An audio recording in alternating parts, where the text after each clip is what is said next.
Kad Valdis Zatlers paziņoja rīkojumu numur 2, īpaši liels atbalsts bija manāms no jauniešu puses.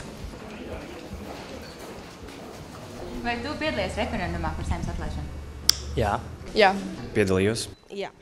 Šodien, 11. Saeimas vēlēšanu dienā, devāmies noskaidrot, vai šī ieinteresētība ir bijusi noturīga. Nu, tā partija, par ko tu šodien balsot, kādēļ tu par viņu balsot? Es jums pateikšu godīgi, es nezinu. Ar izslēgšanas metodi. Es ceru, ka tiks ieviests kaut kas jauns.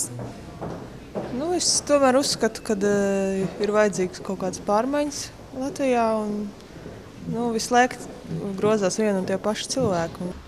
Tāpēc, lai Latvijā būtu svaigs gaiss, lai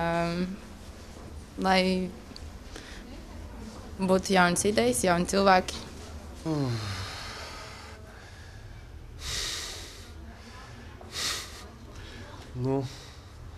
Nē, es jums pateikšu godīgi, es nezinu, par kuru partijas tikko nobalsot, tāpēc, ka es to darīju uz cūceni. Jo es nezinu, par kuru partiju, lai balsotu. Nav neviena. Es esmu lasījusi internetā, izlasīju. Neviena nav tāda, kas man uzrunā. Es biju vienu laiku pārliecināts, ka es balsošu par visu Latvijai. Visu laiku biju pārliecināts, bet klausoties visas debatas, kas notika televīzijā, gan LNT, gan Latvijas pirmajā, tad nepārliecināja vairāk. Un tad, man izvēle krita par labu. Starp diviem valdiem ilgi svārstījos. Vienīgais, es izņemu krievalodīgās partijas. Kas bija, tas bija. Es līdz šim brīdim patiesībā pat nezināju, par ko balsot. Nē, tas nav saistīts ar partiju. Tas ir saistīts ar to, ka man liekas, ka šajienas cilvēki dzīvo pārāk noslēgti saistībā ar pārējo pasauli. Kāda būtu tā ideālā partija? Es tā ātrumā nenodefinēšu. Man liekas, ka ideālā partija būtu tāda, kas tic kopējai vērtībai. Man liekas, ka tagad vēl joprojām ir tā sistēma, kad katrs rauj to deķi uz savu pusi vairāk vai mazāk, un es nejūtu tādu kā sinerģiju to partiju starpā, un es joprojām neredzu, kad viņas mēģina panākt tādu kopēju labumu valstī. Neviens nav ideāls, bet... Neviens jau nav ideāls. Es domāju, ka ideālā partija mums vispār tāda nav, jo viņas ir tik daudz, vispār arī atšķirībā no citām valstīm. Tas ir ļoti sarežģīts jautājums īstenībā. Katrā partijā varētu būt kaut kādas atsevišķi cilvēki, atsevišķi idejas, par kurām es neesmu pilnībā apmierināts, bet šī ir tā optimālākā no visām, kas ir. Vispār valsts iekārta varbūt savādāk vajadzētu veidot. Nē, es politikai neticu patiesībā. Es arī valstī neticu. Es ticu anarhijai. Katrā ziņā man liekas, tiem, kas vadīs valsti, viņiem ir jābūt cilvēkiem, kas ir izglītoti ekonomiskā jomā, jo valsts palielam arī tāds saimniecisks aparāts, kurš ir vai nu pelnošs, vai nu nepelnošs. Galvenais ir, lai viņiem būtu augstākā izglītība, lai viņi būtu tādi izglītoti. Ideālais variants būtu, kam es arī piekrītu, ka tu varētu likt, ir 10 partijas un sanumurēt viņas. Kad tu tai dod 10 punktus, tai dod 9 un tā. Grūti pateikt, es nezinu, jauniem ar galvu.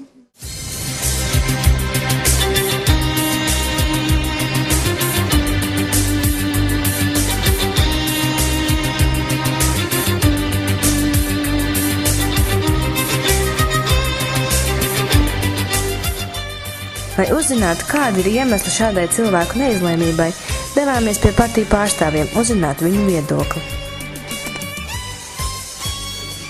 Un šajā gadījumā mums patiesībā ir jānoskaidro, vai tie cilvēki ir tepat, un viņi tik tiešām, viņam tā dalība vēlēšana procesos ir apnikusi, vai tie cilvēki ir nomākti ekonomiskām un finansiālām problēmām un aizbraukuši projām no Latvijas un dzīvo un strādā iespējams kaut kur ārzemēs.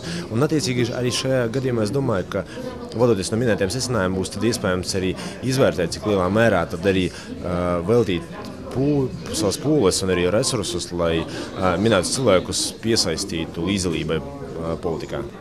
Es domāju, ka prioritāte nav piesaistīt konkrēti Nacionālajai apvienībai. Prioritāte ir to, lai latvieši apzinās, ka ir šīs zemes saimnieki, ka viņi var noteikt savu valsts un savu tautas likteni.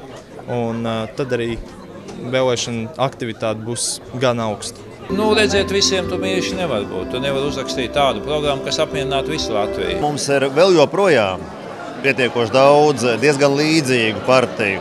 Un, protams, ka vēlētājiem kurš varbūt ikdienā, tā kā šeit esošie politiķi katru dienu nesako līdzi tik sīki, viņiem ir grūti izdarīt izvēli. Mūsu programma ir sarežģīti skaidrojama, vai vēl labāk būtu pateikt sarežģīti pārdodama, grūti pārdodama.